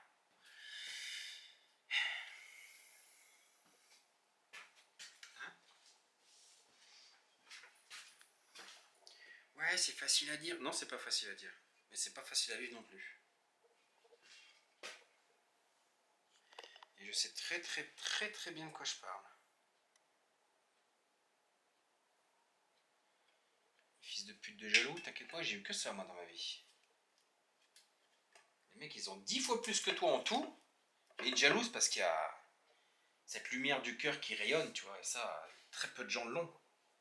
Cet amour pour la vie, ce sourire permanent face à toutes les situations. Les gens te jalousent pour ça.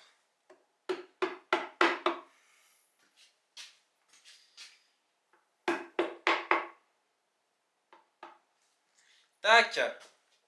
On devient bon ou pas? Alors, un grand moment de télévision. Aujourd'hui, on ouvre une grande pute de boîte de vitesse. Donc, là-bas, tu as la boîte de vitesse d'origine Golf 5 R32. Donc, c'est une GUM. Et comme tu peux le voir à la sortie, filme un petit peu la sortie pour qu'il voit un petit peu de là où tu es censé avoir le renvoi d'angle qui pénètre. Voilà. Voilà. Donc, si tu veux, normalement, à cet endroit-là, tu as soit le renvoi d'angle qui se trouve ici même, là. Donc, tu as cette partie-là, et puis dedans, tu vois, c'est cannelurisé. Donc, ça vient dans les cannelures qui sont là-bas. Soit tu as un arbre à bride, c'est-à-dire ça. Mais bien évidemment, les choses sont tellement bien faites que tu ne peux pas installer l'arbre à bride directement sur le différentiel là-bas. Il faut changer le différentiel directement. Sur Golf 4, bah, tu démontais la tulipe, tu virais le renvoi d'angle, clic, machin, joint speed, terminé, ça prenait 15 minutes. Quoi. Donc là, il va falloir qu'on retire le carter d'embrayage, tout ça. Bien sûr, il faut retirer l'arbre à bride, la tulipe donc. Et là, la butée, enfin bref. Je démonte un petit peu, Coupablette, elle va documenter tout ça. Donc ici, la butée hydraulique a été retirée. Là, je vais démonter l'arbre à bride. Faut utiliser les vrais termes quand on peut. Je dis pas que tulipe c'est un mauvais terme, hein. C'est mignon, c'est joli. Hein. Mais disons que quand tu commences à rentrer dans des games très sérieux et que tu prononces des mots comme ça, que ce soit celui-ci ou d'autres, hein, on te regarde avec un air un petit peu douteux.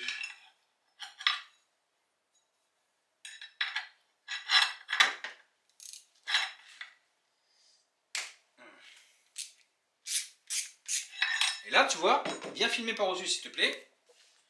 T'es pas obligé d'avoir ta lumière. Tu vois que ça recule tout seul? Est-ce que tu vois que ça recule tout seul? Oui. Tu sais pourquoi? Parce que là, sur cette version-là, oui, il y a un ressort. Mais pas sur la version GovCat. Il y en a un que c'est en train de lui coûter très très cher d'avoir raconté de la merde sur ma gueule. Sale connard. Tu vois le ressort? Là, il y en a un là. Il se trouve juste ici. Tu vois, là. Tu vois là, ici. Allez. Là. Tu vois ce ressort-là? Il est que sur ces versions de tulipes là. Donc là, ce que je fais, je démonte le carter. Donc il y a quelques vissailles qui se trouvent ici à l'intérieur, également à l'extérieur. Je démonte ça, j'ouvre et on voit ce qui se passe à l'intérieur. Ça marche, à tout de suite. Donc là, j'ai retiré toutes ces vis là, absolument identiques en termes de longueur et de tout. C'est des vis en aluminium, très très légères, qui vont sur la partie extérieure de la boîte. Donc t'en as qui viennent de ce côté-là, clic, et t'as celles qui viennent ici, c'est-à-dire elles et toutes celles qui sont au côté intérieur. C'est assez bien fait, hein. Bon, toutes les vis du pourtour du carter d'embrayage ont été retirées. Maintenant, il faut sacrifier cette merde. Voilà. Le clip saunier. Voilà.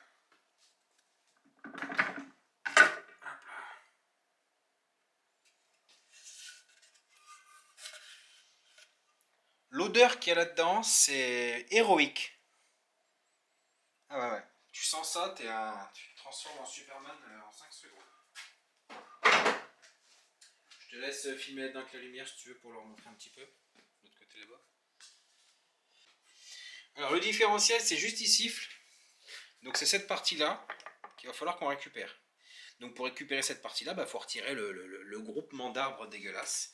Alors, je ne sais pas s'il existe une technique pour dégager toute l'huile, mais j'avais bien vidangé et franchement... bon, alors déjà l'odeur c'est infect, mais alors les mains qui glissent, qui machin, catastrophique. Bon, j'ai récupéré, enfin on a récupéré ici le différentiel traction. Donc bah écoute, voilà, il n'y a plus qu'à, j'ai envie de dire. Hein. Il n'y a plus que A. Et dire que c'est juste pour ce putain d'enculé là qui prend les cannelures là-bas dans le fond. C'est dingue, hein, juste pour un détail. Hein. C'est la vie. Du coup, on va découvrir un nouvel étagement, forcément, puisque j'imagine que cette couronne, enfin bref, on s'en fout, c'est un détail. Ça, traction, on met de côté. On referme, on va rouvrir l'autre de R32, c'est parti.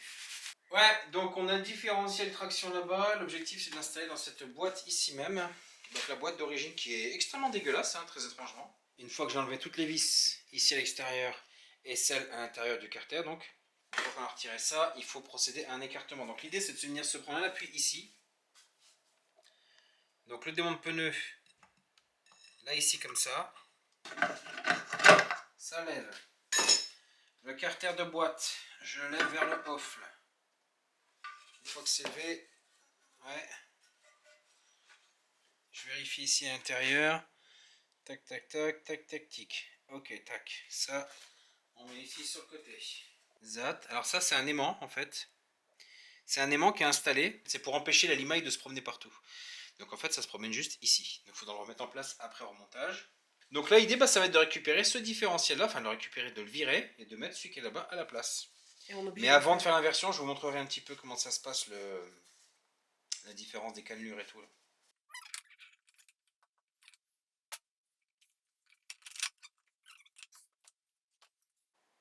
Alors, ici différentiel 4 roues motrices, ici différentiel traction. On peut voir qu'ici on a une grosse partie qui est cannelurisée pour recevoir justement les cannelures du renvoi d'angle là-bas. D'accord? Tu vois, j'ai un espace ici. L'espace qui se trouve là. Là. Donc ça c'est vraiment étudié pour, ça fonctionne bien. Mais ici, si la boîte de vitesse, en fait quand elle arrive en butée, ça n'entraîne rien du tout. Et bien sûr ça se modifie pas.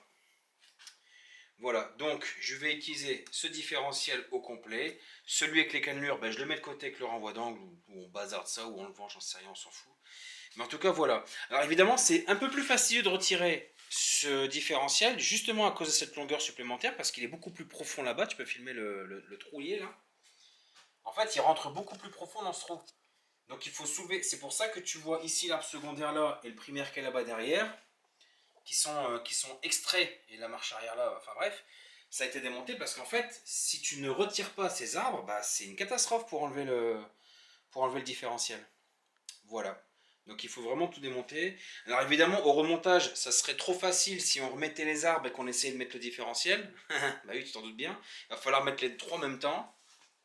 En fait, quand tu remontes, il faut faire un imbroglio de saloperie. C'est pour ça qu'il faut être deux personnes, tu vois. En tout cas, ce qu'il faut, c'est dégraisser ici la surface d'appui. Oui, hein, bien voilà, sûr.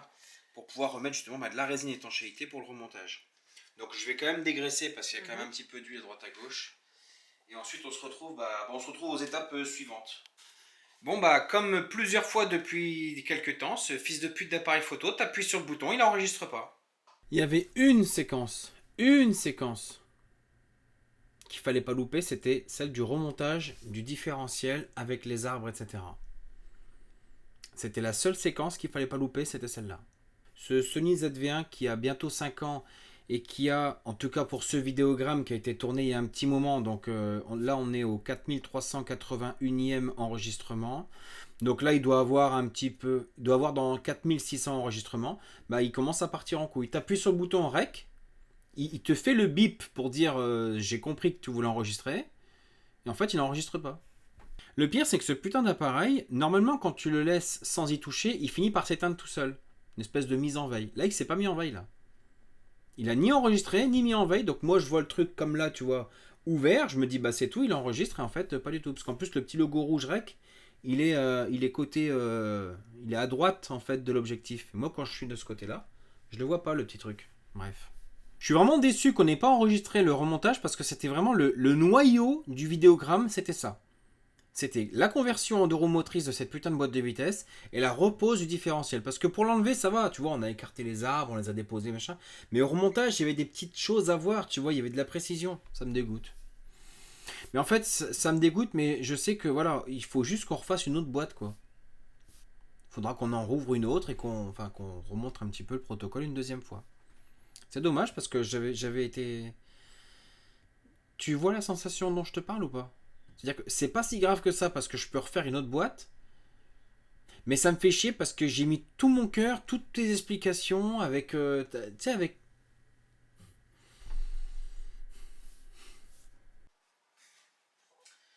Bon, bah, repose. Hein, du coup, il y a de la résine d'étanchéité sur la surface d'appui qui a parfaitement été nettoyée à mort. On voit bien les gaufrures de l'alu qui vont accueillir dans leurs moindres interstices la résine pour étancher le tout.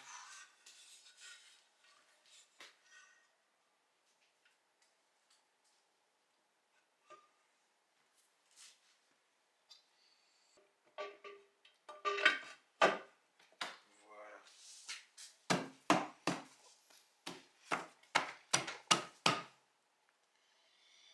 Tac. Bon, bah, vis. Hein. C'est-à-dire que sur ce modèle-là, c'est pas les vis avec une empreinte Torx, c'est du 13. Bon. Bon, bah écoute, extrêmement. En fait, il faut être deux personnes. Enfin, tu auras toujours un super héros en commentaire qui dit qu'il l'a fait tout seul, machin. Il n'y a pas de souci, tu le fais tout seul, t'inquiète, on te croit. Alors, le serrage des vis, c'est 15 newtons, 90 degrés.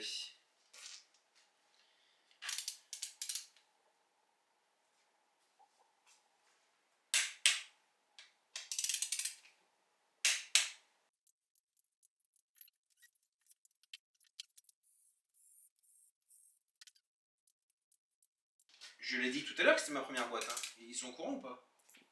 En tout cas, on le redit, c'est la première Donc fois. ce que tu vois là, ça c'est de l'archive à conserver. Hein.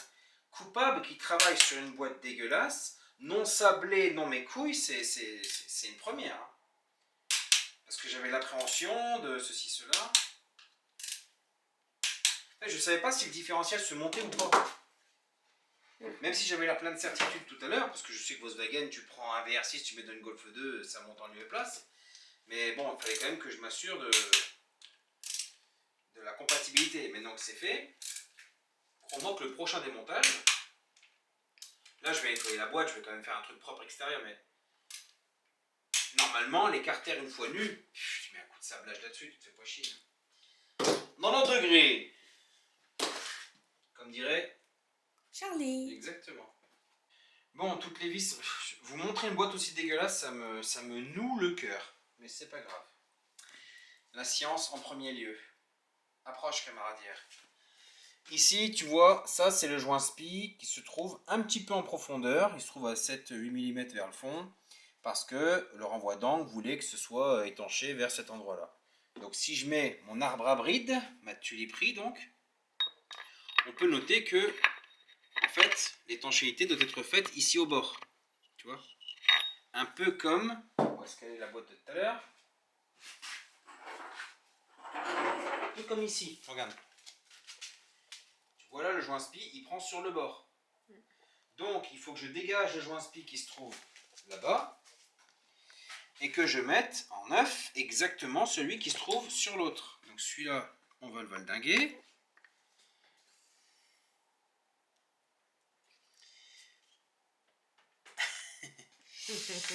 Oui. Oui, bon, t'as compris, en gros, faut l'enlever, quoi. Je vais utiliser un système de visson et d'extraction coupe la caméra. Donc, je sais pas si j'ai enculé l'aluminium en faisant ça, mais semble-t-il que c'est une méthode qui était efficace chez les anciens.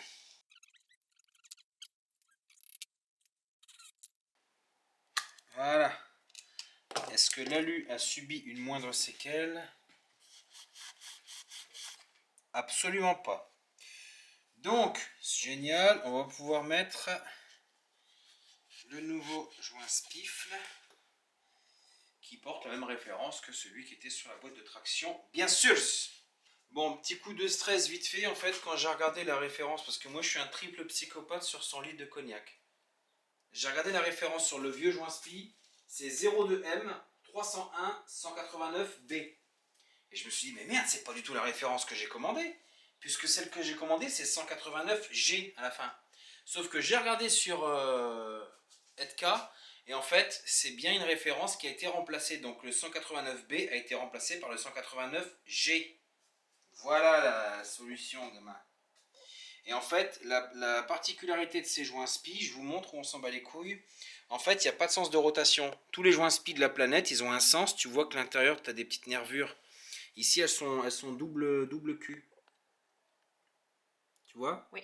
Ça peut tourner dans les deux sens. Donc, que ce soit le côté passager ou conducteur, dans tous les cas, tu mets le joint SPI 189G, ça te fait des rotations. Est-ce que tu as compris, gamin? Ouais, moi, ça, ouais, je veux que tu assistes à ça, c'est trop beau. Je veux que tu comprends que maintenant, les renvois d'angle, je suis plus concerné, moi.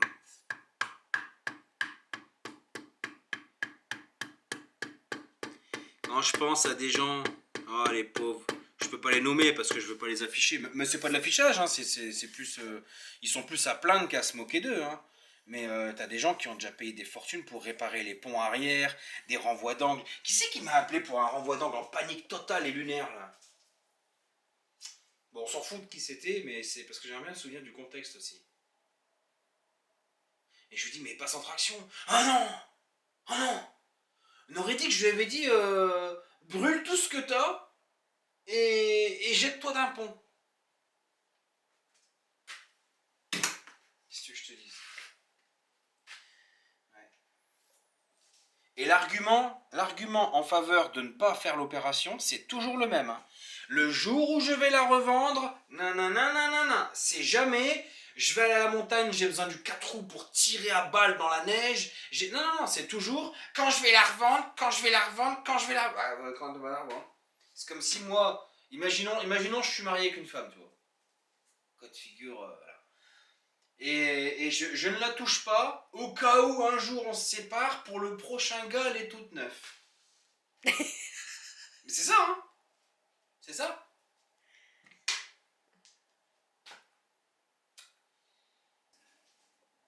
Tu rigoles ou quoi? Non, pas du tout.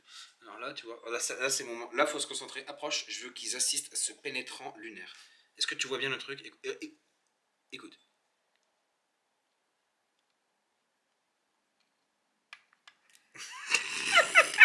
C'est le ressort qui fait que...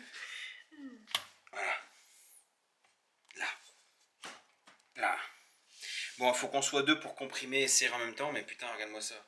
Une GUM de Goff 5R32. Elle est sale, elle est sale. Et la vie de ma mère, regarde-moi bien, regarde-moi. Je vais la nettoyer. Regarde. Tu la vois comme elle est là? Tu la vois? T'es prêt? Je vais faire comme sur Instagram. Attention, un petit coup de poing de doigt. Alors ici, côté conducteur. Voilà. Code 9. Non, 9 justement. Je voudrais quand même montrer parce que là, j'étais en train de commencer à peinturiser. Et je me suis dit, il se peut, peut-être, qu'après le résultat, on se dise, mais il met juste un coup de peinture. Non, je t'arrête tout de suite, il n'y a pas de coup de peinture. Tout d'abord, il faut brosser, gratter et sécher à mort. Dégraisser. Une fois que la surface est en parfaite aluminosité, la exacte, et ben en fait, je nettoie avec un produit pour vraiment décalquer la moindre merdouille. Avant de les peindre, il y a un putain de nettoyage. Et c'est pas juste un coup de Karcher ou je sais pas quoi. Hein. C'est vraiment du brossage, du frottement, du séchage aussi. Parce que la graisse, souvent, quand c'est imprégné dedans, bah, c'est pas tout de la brosser. Sinon, bah, tu remplis les poils métalliques de ta brosse en 2 secondes avec la merde et puis c'est foutu. Donc il faut d'abord assécher avec du nettoyant frein, etc. C'est tout un protocole. Hein. Là, il y a plus d'1 heure de nettoyage sur cette boîte. Et une fois que l'alu, il est exempt de tout, que tu peux te danser dessus, ça, bon, évidemment j'ai déjà les mains un petit peu dégueulasses d'avant, donc voilà. Là seulement je peins. D'accord? C'est pas juste un voile de peinture sur la merde, je précise. Donc ici, donc la boîte est très très propre. Là je vais remettre tout ce qui est articulation du sélecteur. Comme tu peux voir, c'est tout neuf, c'est tout beau, tout propre. Okay. Des fois le sélecteur, quand vous êtes sur votre véhicule, vous remarquez qu'il est un petit peu, il accroche un petit peu, ou alors des fois tu l'enfonces. Et il revient pas au milieu. Tu sais, quand tu fais gauche-droite là, normalement c'est clac clac clac. Des fois il reste en position gauche-droite. Et tu te dis, ah, je sais, c'est les câbles, faut que je mette du silicone, comme ça a glissé. Non. En fait, c'est juste que cette partie-là ici, elle rentre dans des petits guidons qui sont en téflon. Et parfois, bah, c'est plein de merde. Et donc ça accroche. Il faut absolument que ça fasse ça comme ça.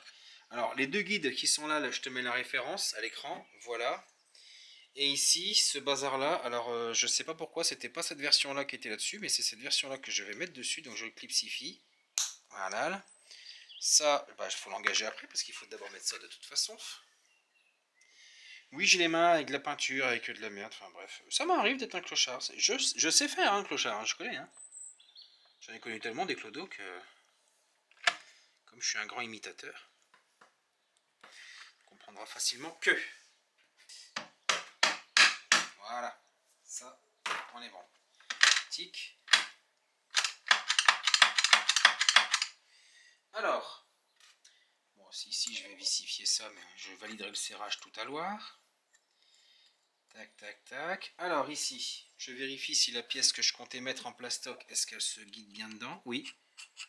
Donc je comprends pas. Est-ce que celle qui était avant, elle était morte? Ou est-ce que c'est une autre version? Mais en tout cas, je te mets la référence de celui-ci à l'écran. Voilà. Donc, ça, tu le rentres là-bas dedans. Le plasticus bien ici à sa place. Le petit clip sentier qui vient là-dedans. Voilà. Et comme tu peux le constater, tu as un sélecteur de vitesse opérationnel et merveilleux. N'est-ce pas beau, camarade? Alors là-bas au fond, tu as un joint SPI. Il coûte assez cher ce putain de sa grand-mère là pour la petite taille qu'il fait.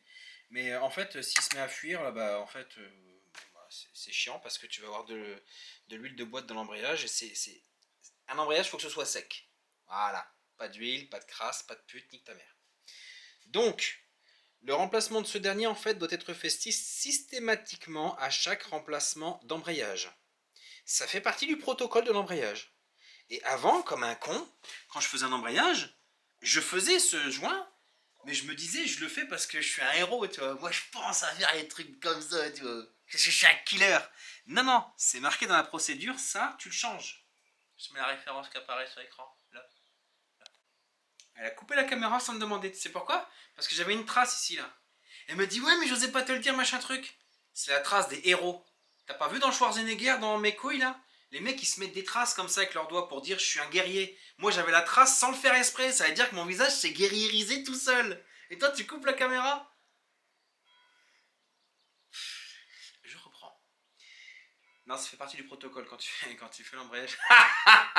Quand tu fais l'embrayage, il faut faire le joint spi qui est là derrière. T'as compris?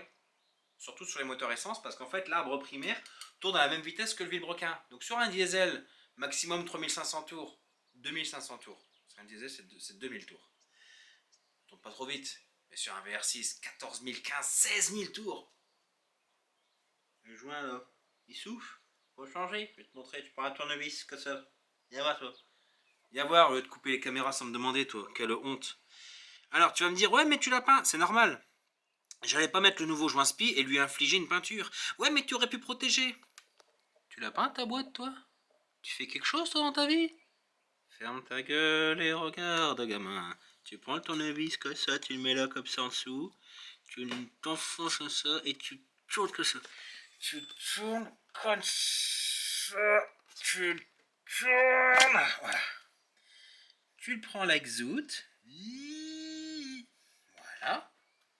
Tu renifles. Alors, je ne sais pas pourquoi. Ma femme me dit, à chaque fois que tu démontes un truc, il faut que tu le renifles. Et ben, nous, on est comme ça. On est des renifleurs. Il n'y a pas que ça. Pour la bouffe aussi, tu renifles toujours. Oui. Avant de manger. Tu... Parmi les pires maladies qui existent sur Terre, putain, j'ai pas le nom. C'est ceux qui n'ont pas d'odorat. Ils disent que la vie, pour eux, n'a aucun sens. Imagine, il faut renifler. En vrai, il pue sa mère.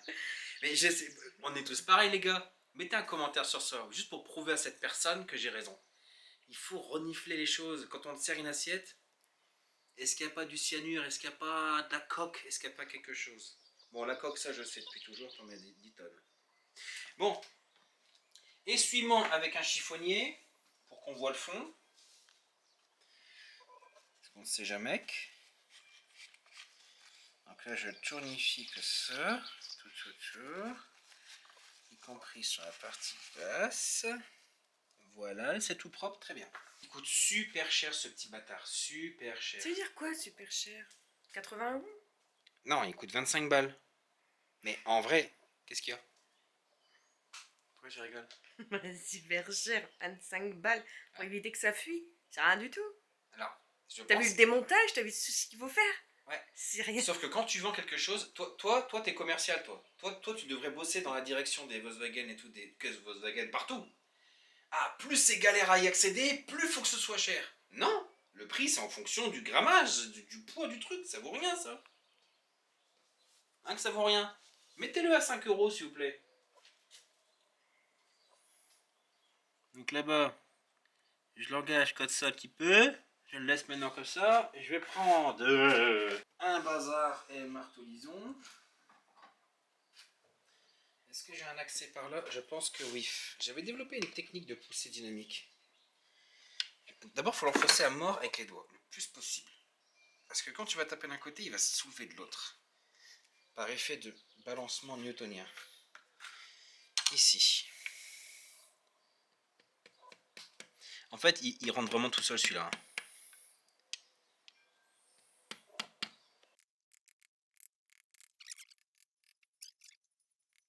Voilà, gamin. Et bien évidemment, on clôture avec une superbe butée en aluminium. Où est-ce qu'elle est la butée? Dans le carton là-bas. Non, parce qu'après le clocher, t'as un hélicoptère qui passe.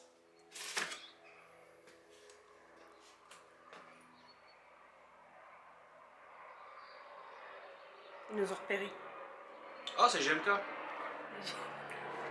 Georges! Je sais même pas où il est. C'est la fin. Si, il est là.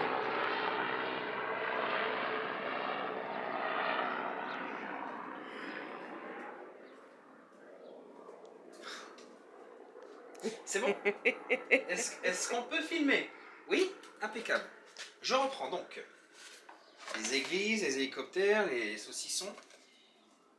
Joint émis, tout est en bon état. Butée hydraulique.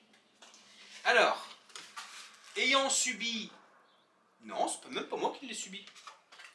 Ayant connu des gens qui l'avaient subi, l'éclatement de la butée hydraulique en plastoc, depuis que je sais que ça éclate, même si Dieu merci ça ne m'est pas arrivé, je mets des butées ici même en aluminium.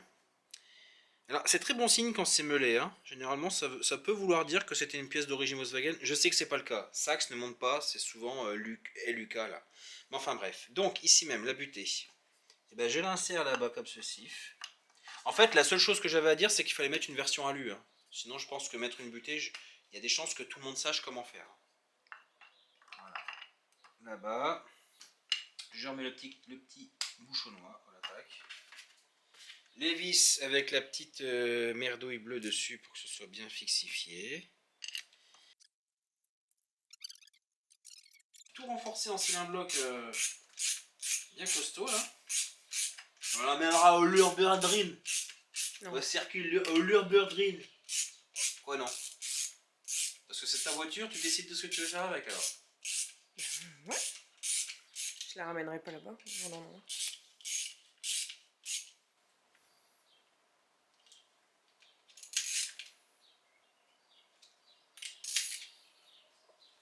Regarde-moi ça. Vise un peu ce résultat final. N'est-ce pas extraordinairement beau? Bien sûr. Filme tout, le global. Montre que c'est coloré, que c'est vivant. Hein?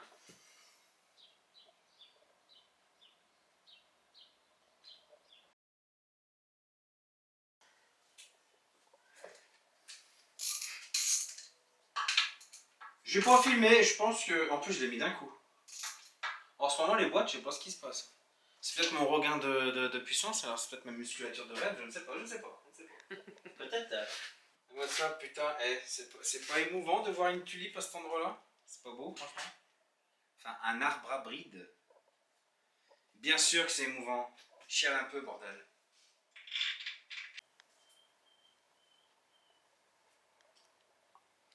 Donc je rappelle, hein, c'est 7 litres.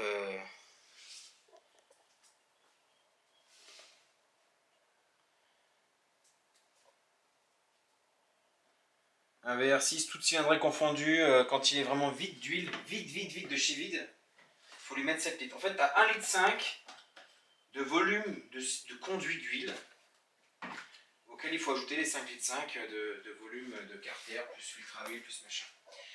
Ah oui, il faut que je réexplique. Oui, bonsoir.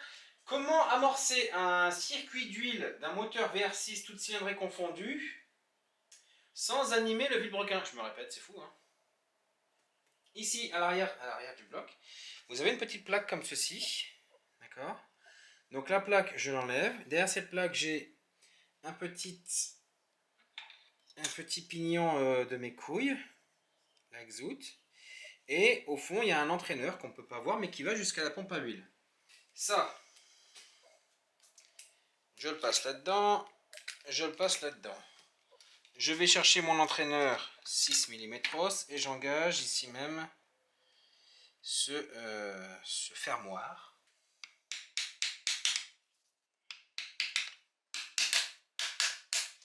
Donc là, c'est à peu près étanche. Il reste, on va dire, une petite circonférence millimétrée ici. Mais ça, avec un chiffon, je vais le boulifier et ça ne bougera plus. Rotation sens anti-horaire. Et comment est-ce qu'on fait pour savoir si la pression d'huile monte? Elle monte. Et ben c'est tout simple, il suffit de prendre un manomètre de pression d'huile. En fait, tout ce process que je suis en train de vous montrer, filme mon visage, bonsoir.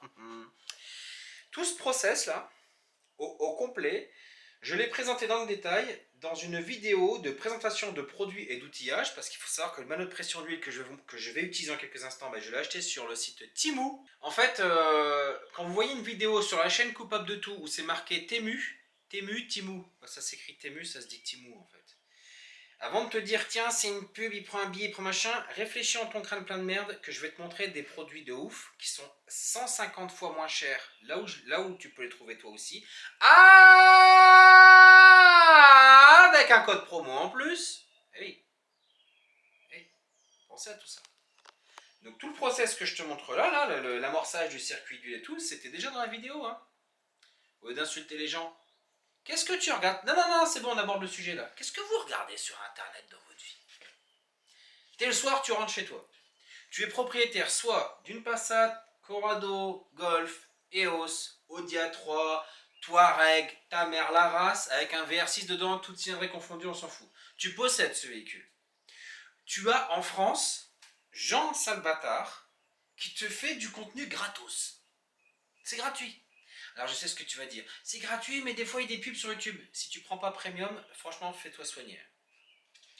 Fais-moi penser à leur parler de Premium juste après. D'abord, je continue à les enculer sur le sujet du VR6 et après, je les enculerai sur le sujet de Premium.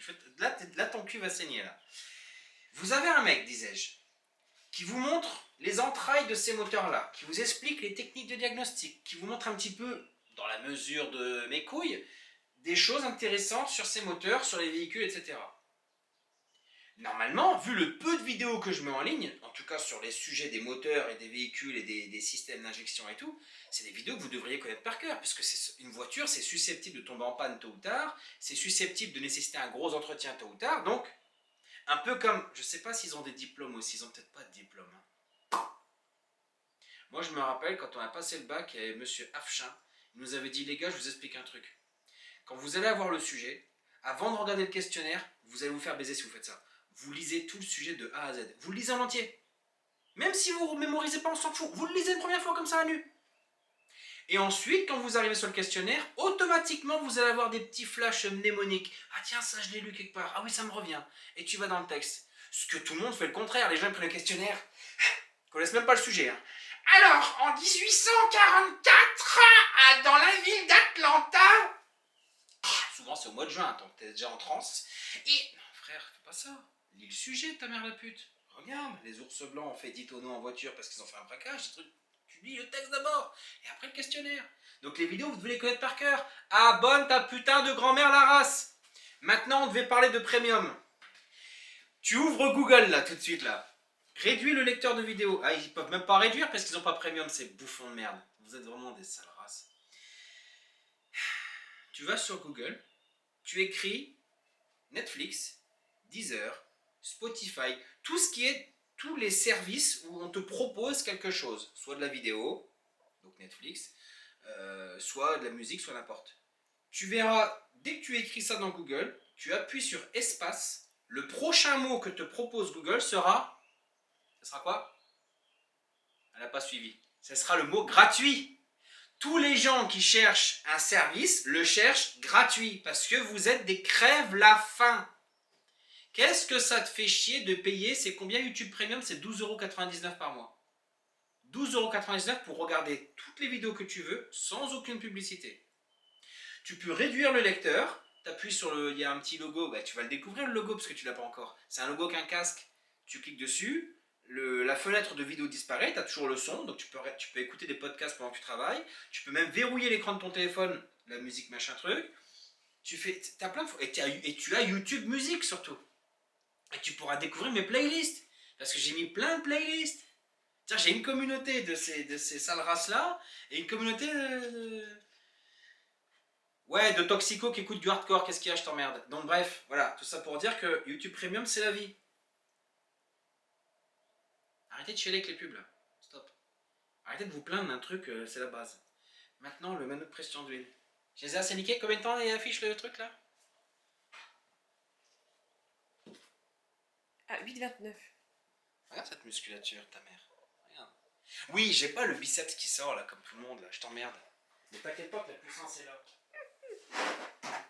Moi, mon morphotype, c'est endomorphe. C'est-à-dire que je respire au-dessus d'une friteuse, je prends 100 kilos. Contrairement aux petits bâtards qui peuvent engloutir des Américains de toutes les couleurs tous les jours, qui prennent pas un gramme. Que veux-tu que je te dise ? Donc ça a été présenté sur Timou, ça. Hein. Ça, c'est Timoographe. Hein. Et il n'y a pas que ça. Hein. Faut les regarder, les vidéos. Hein. C'est pas de la couille. Hein. Si t'es dans l'automobile et que t'en as marre de te faire violer le cul avec des outils, des conneries comme ça, regarde les vidéos que je mets. C'est pas...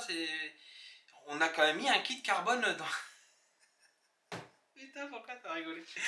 On a quand même mis des... Voilà, des... Qu'est-ce qu'il y a? Oui, il n'y a pas que des outils, c'est vrai. Tu sais qu'à force de nous accuser de faire des pubs, je vais leur faire des pubs pour des putains de chaussons. Hein. Les chaussons Pikachu avec les petites oreilles là. C'est ça que tu veux voir? Tu me le dis, je vais te les montrer moi. Pas Pas de problème, accusateur de merde. Elle tient chaud. Faisant de sauce. Alors, ici, à l'avant du moteur, viens là, toi, de l'autre côté. À l'avant du moteur, tu as... Faut que tu viennes carrément... Mets-toi là, pourquoi t'as peur? Mais non, c'est la boîte, attends. Qu'est-ce qu'il y a à la boîte? Et T'as où- perdu 30 kilos là et tu sais pas passer? Là. Ici, tu as le support filtre à huile. Ça, c'est filtre à huile ici, là-dedans. Là, tu as une petite vissette. Tu la vois, la vissette? Est-ce qu'il voit bien? Là. Tu prends ça. Tu dévisses la vis. En fait, le gros radiateur d'huile, là, version Gen 5, franchement, avec cette durite, il empêche la vis, tu vois. Normalement, sur les autres radiateurs, tu as un accès beaucoup plus simple. Mais ça va, hein, c'est accessible quand même. Hein. T'es sûr, tu vois, c'est sombre là-dedans, non? Un petit peu sombre, mais quand tu vas enlever ta main, je verrai. Donc ça, il me semble que c'est du 19 de 19. T'as fait espagnol ton deuxième langue vivante? Je sais plus. T'as fait quoi toi? J'ai rien voulu faire. Non mais sérieusement, Je t'as fait quoi? participe, c'est tout. Enfin, Oui, mais j'étais en c'était classe. quoi? T'as pris allemand ou J'en en... sais rien, je me souviens plus. J'ai jamais voulu apprendre les langues, ni l'anglais, ni l'espagnol, ni l'allemand, ni le lutin, je sais plus c'était quoi. Latin, Le non? lutin. Latin, espagnol, Tu non. parles le lutin. J'ai appris le lutin. J'ai jamais voulu. Le lutin.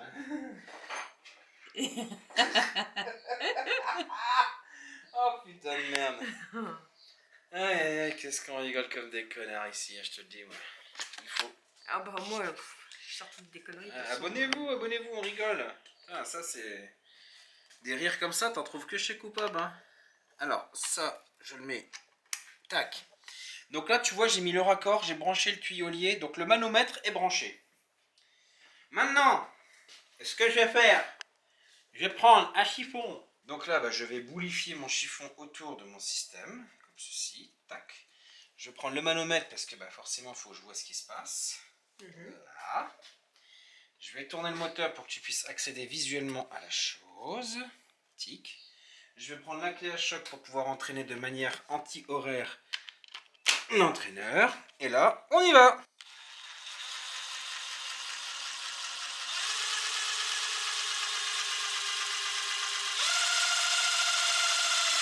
Regarde l'huile qui sort là-bas. Vise un peu au niveau des poussoirs et tout là.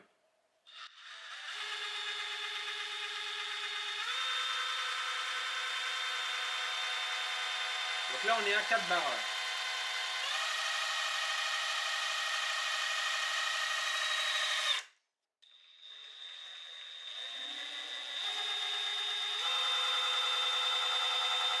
Donc là tu vois, je ne fais pas tourner le vilebrequin et pourtant il y a de l'huile qui circule partout. Tous les poussoirs sont sous huile, tout va bien. Impeccable. Là on est à 4 bars. Là.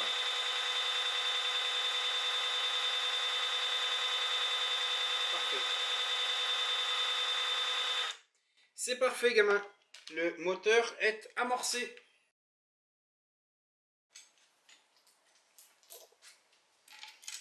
Les bougies iridium.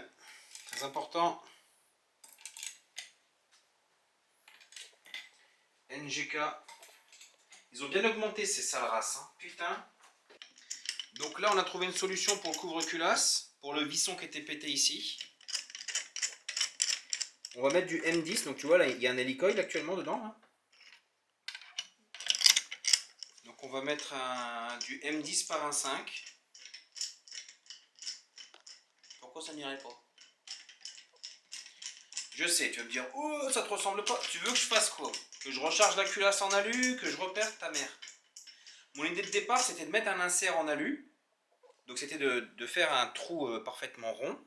De mettre un insert avec un tout petit trou au centre, parce que si tu veux enfoncer l'insert, il faut que l'air qui est dedans, bah, il sorte quelque part. Et ensuite, repercer en M, c'est du M6 ça. M6. Et remettre une vis d'origine. Alors pourtant, on est dans le nord. Hein. On est à Valenciennes. On a plein de villes autour de nous. On a plein d'industries. On a plein de ce que tu veux.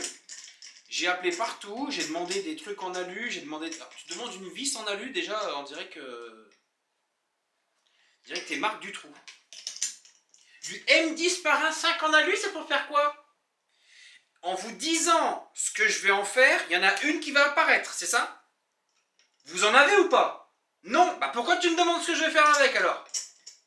Qu'est-ce que c'est que ce bordel? Donc j'ai pas trouvé. L'hélicoil que j'ai mis là, c'était pour objectif de mettre une vis en alu. Ensuite, la vis en alu, je l'aurais coupée à ras. Ok. Et puis, j'aurais fait, comme je t'ai dit, le perçage. Mais comme j'ai vu que les vis, ça n'existait pas, en aluminium en M10 par 1,5, je sais, tu vas me dire, bah, il en existe du M10 par 1,25. Ouais. C'est vrai, non, c'est vrai, t'as raison. T'as raison. Est-ce que c'est ce que j'ai demandé? Non. Voilà. Bonjour, est-ce que vous avez une bouteille d'eau? Non, j'ai pas d'eau.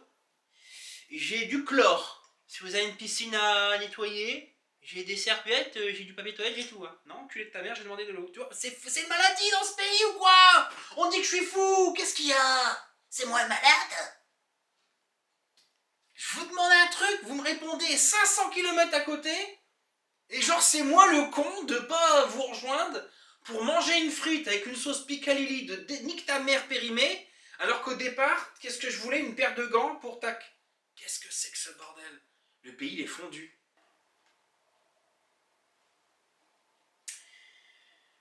Quand vous emménagez quelque part, avant de faire les oufs avec votre bagnole dans les rues, machin, je sais pas où, pas forcément dans la rue où t'habites, ça c'est là-bas, tu fermes ta gueule quand t'habites quelque part, tu fais le gars tranquille. Mais il faut quand même veiller, en dehors de là où tu habites, à reconnaître les véhicules qui potentiellement sont ceux des voisins ou que tu pourrais recroiser. Ça évite que quand tu fais un fuck, après avoir fait une dinguerie en plus, hein, tu fais un dépassement, t'arrives sur le zébra, il n'y a plus de place. Moi je ralentis pas, assume frère. T'as voulu faire le cow-boy, bah monte sur le terre-plein. Tu vois? Ça fait des fucks, ça fait le malin, pour se retrouver ensuite dans la même rue que moi. Et il faut surveiller, gamin.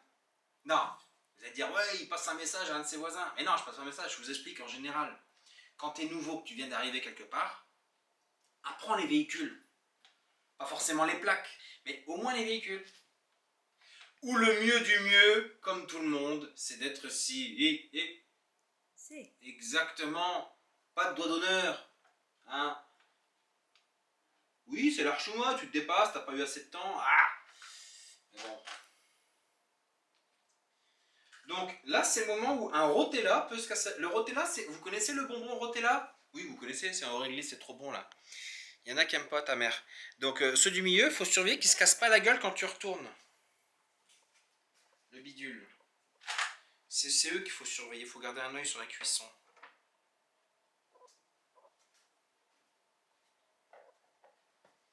Il est rentré dedans ou pas lui?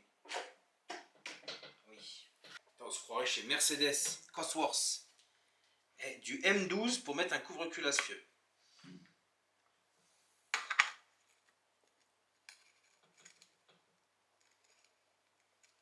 Ça va y aller.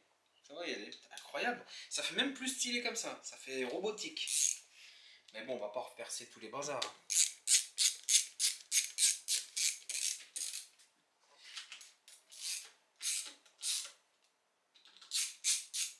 Bon, on va couper la caméra. De toute façon, je vais pas te montrer le serrage de tout ça. C'est 10 Nm. Hein. Alors la technique, avant que tu coupes quand même. Ce que Jean Babar il fait. Je mets tout au contact. Donc contact, c'est quand tu serres et puis, ah, ça y est, je suis sur un point dur. Je les mets tous au contact. Dès qu'ils le sont, je redesserre une petite miette.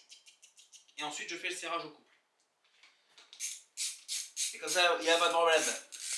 Bon mes acolytes, on va couper ce vidéogramme ici, on va arrêter de concurrencer James Cameron à chaque fois. Tu as retenu pour ce vidéogramme, convertir une boîte de vitesse de Golf 5R32 au Audi A3 3,2 litres, tu dégages le différentiel et tu mets un différentiel d'une boîte de traction. Donc la procédure d'amorçage d'un moteur VR6 en huile, t'as bien vu, tu démontes à l'arrière, tu machin, tu fais pas tourner le vilebrequin, il y a de l'huile partout, c'est extraordinaire. Non franchement, c'est pas la belle vie ça? Bien sûr que ça l'est. Dans le prochain vidéogramme, tu verras le dégagement de l'arbre de transmission, du pont arrière, des cardans arrière, Tout ça, on va tout peser, tu verras un petit peu ce que ça donne. J'ai failli dire, pour ceux que ça intéresse, vous verrez une procédure de sauvetage d'injecteur, mais théoriquement, si vous en êtes à la fin de cette vidéo, c'est que le personnage et mes petites aventures vous intéressent, donc j'ai toutes les chances de vous revoir la prochaine fois. Merci d'ailleurs pour votre fidélité, c'est super sympa. Voilà, donc rendez-vous la semaine prochaine pour la suite et la clôture des événements sur ce dossier, Golf 5 VR6. Mes acolytes, je vous salue très cordialement, à la prochaine, merci à tous, ciao!